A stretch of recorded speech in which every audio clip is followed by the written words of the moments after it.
Aho Mataki Oyasin. Jai Bhagwan. Namaste. Haush. Whoosh.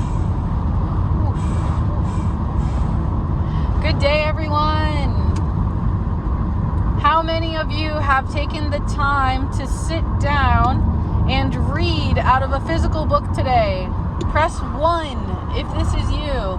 Press 2 if you are thinking about doing this thing in the near future.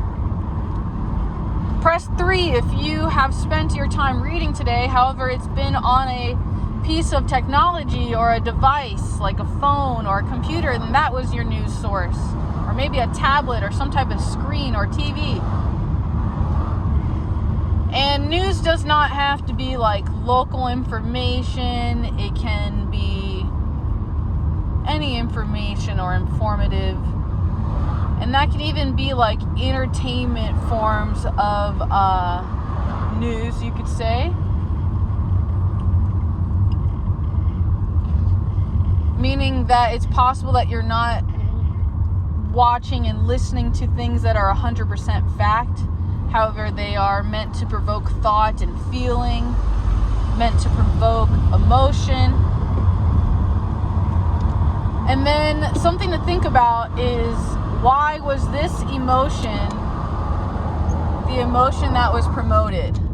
Why is hopefulness promoted? How often is faith and hopefulness promoted? Hopefulness is not something super easy to generate within a heart of a human being, especially if they have learned helplessness. Okay? It takes time and permission and persistence. There's many quantum equational factions or variables.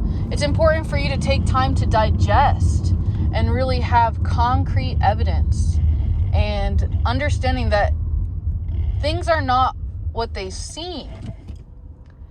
Some will enjoy for you to believe what you see is all there is. And in some cases, that is very much so true. And in other cases, thoughts are not as organized or in a state or membrane. I'm going to have to take a break and sit down and really clear these thoughts, you could say, perhaps writing them down or typing them and really attempting to put them into a structural form that can be transferred. So maybe being able to look at it on paper will help put all these ideas together to formulate a legitimate paragraph instead of just suggesting multiple ideas and then allowing you to run multiple programs and softwares inside your mind that allows you to make use of the information. Daniel Kahneman, Thinking Fast and Slow, System 1. System 1 is believing every single thing it hears the first time, even if it's a lie. And sometimes our System 2 has just never kicked in. We never took time to digest that information or that possibility of that being truth.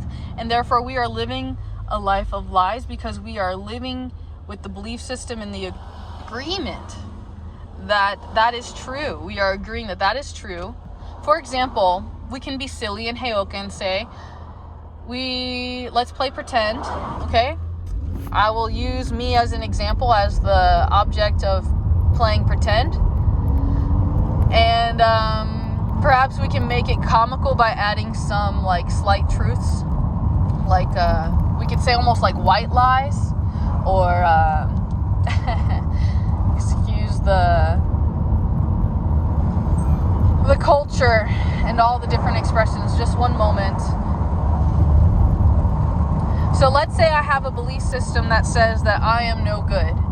And because I am sincerely believing I am no good, let's say I am putting on makeup, or I am recording videos of me helping homeless people, or, you know, trying to create a public perception that says I'm valuable.